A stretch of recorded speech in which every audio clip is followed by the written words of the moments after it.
Lundi 4 février, bonjour à toutes et à tous, bienvenue sur cette nouvelle édition du journal de la rédaction sur notre antenne, votre chaîne d'information régionale. Voici d'abord vos prévisions météo comme toujours, avec un temps couvert, nuageux et humide en ce lundi.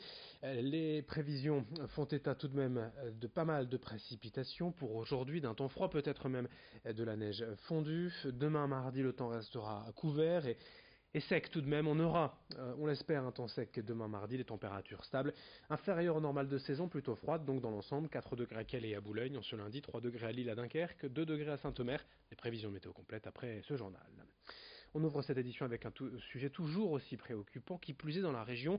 Selon les chiffres 2018 de la préfecture concernant la délinquance, le Nord est l'un des 5 départements de France les plus touchés par les violences faites aux femmes.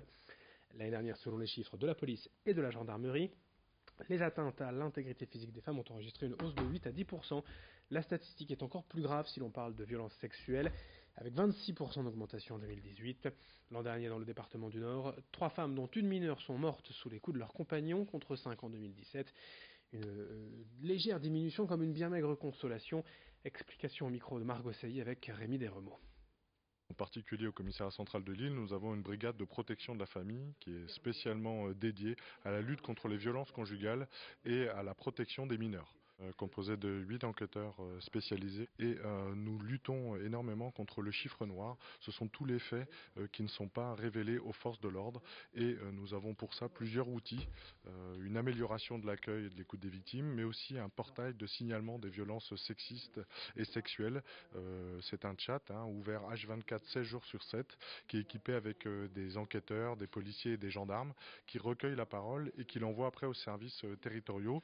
C'est un service, un portail qui a été ouvert en novembre 2018 et nous avons déjà sur l'île plus de 10 signalements transmis par cette plateforme qui ont donné lieu à 7 dépôts de plainte et à 7 procédures judiciaires diligentées. L'information dans la région, c'est aussi les fameux boîtiers bioéthanol, désormais disponibles pour les véhicules essence et surtout financés au tiers par le Conseil régional. La mesure votée en décembre est désormais en place. Toute personne habitant la région peut bénéficier de cette aide. Concrètement, selon la nature de l'injection de votre véhicule, entre le prix du boîtier et la pose, le tarif varie de 500 à 800 euros. La région propose donc de payer jusqu'à un tiers de la facture, 300 euros maximum.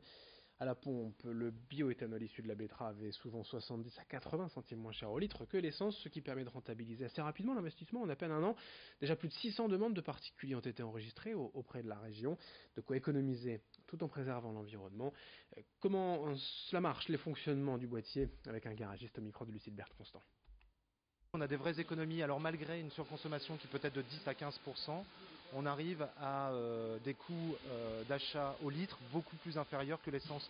C'est-à-dire qu'un litre d'essence c'est à peu près 1,50 €, là on va être entre 55 centimes et 70 centimes et on arrive à trouver beaucoup de stations, notamment tout ce qui est supermarché, hypermarché. Selon la nature de l'injection, installée, posée, ça coûte entre 790 et 1090 €. Donc le boîtier est garanti 3 ans. L'installation prend une demi-journée, on conserve le véhicule 24 heures. Le carburant, c'est de la betterave. Et la betterave, comme c'est un végétal, le végétal capte le CO2. Depuis quelques mois, dans le cadre du plan Priorité Prévention du ministère de la Santé, les patchs anti-tabac et gommes à mâcher sont désormais remboursés par l'assurance maladie. Pour rappel, la région Hauts-de-France est la deuxième en France au nombre de fumeurs, 1 300 000 personnes, près de 30% de la population concernée. Et même si les hausses successives du prix du tabac et la cigarette électronique ont fait baisser la consommation ces derniers mois, le problème reste entier pour l'assurance maladie. Depuis peu, un autre traitement est aujourd'hui remboursé, les médicaments à base de varénicline, une molécule qui aide au sevrage tabagique en agissant sur le cerveau. Le docteur Verriest est addictologue dans la région et spécialiste de ces nouveaux traitements. Ces explications recueillies pour nous par Edil Gunaï. L'addiction, c'est deux choses. C'est le produit à laquelle on est addict, mais c'est aussi un comportement, d'abord et avant tout un comportement. Donc face à un événement, face à une situation, face à quelque chose, on a utilisé un produit. Il y a toujours eu des produits pour passer des événements. Malheureusement, au bout d'un moment, ce produit, quand il est addictogène, entraîne des surconsommations, on n'a plus l'effet voulu, et on n'en a plus que la recherche du non-confort du produit. C'est-à-dire, je suis en manque, je prends le produit non plus pour avoir l'effet, mais pour ne plus être en manque. C'est ça l'addiction. Et donc il y a un énorme travail neurologique, psychologique, hein, et envers le produit. Donc en clair, on est dans le comportement. Dans cette édition également, une belle exposition scientifique de vulgarisation spatiale à découvrir au Forum départemental des sciences à Villeneuve-d'Ascq jusqu'en décembre prochain. L'expo Apollo 1961-1972 propose de retracer l'ensemble des grandes étapes qui ont emmené l'homme sur la Lune en juillet 1969.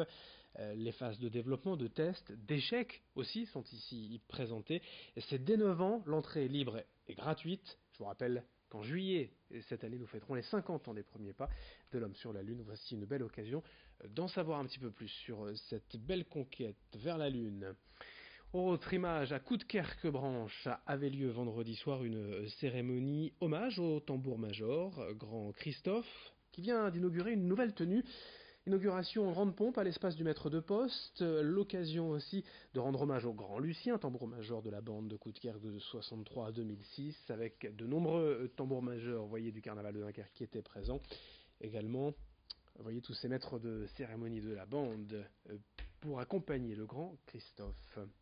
Dans ce journal, on va terminer aussi par l'Enduropale du Touquet, bien évidemment, des images de la 44e édition. Hier, sous le soleil de la Côte d'Opale, 1217 personnes au départ. Un vainqueur, pour la première fois, c'est un Britannique qui s'est imposé, l'Anglais Nathan Watson, sur sa KTM. Il a devancé le Belge Damon Martins, vainqueur en 2017, et le Français Richard Furat. La course a été indécise pendant 3 heures, pleine de rebondissements. Après le all-shot réalisé par Camille Chapelière, plusieurs leaders se sont succédés. Dans la dernière heure, Watson était aux prises avec Milko Potisek, le vainqueur de l'an dernier. Mais sur un coup de poker, Watson a décidé au dernier ravitaillement de ne pas remettre de l'essence, de terminer avec la réserve. Et ça a payé. Il devient donc, je vous le disais, le premier Britannique à s'imposer au Touquet. Des images hier signées Louis Caillé. Fin de cette édition, merci à vous de l'avoir suivi. D'autres images, d'autres infos à suivre dans un instant.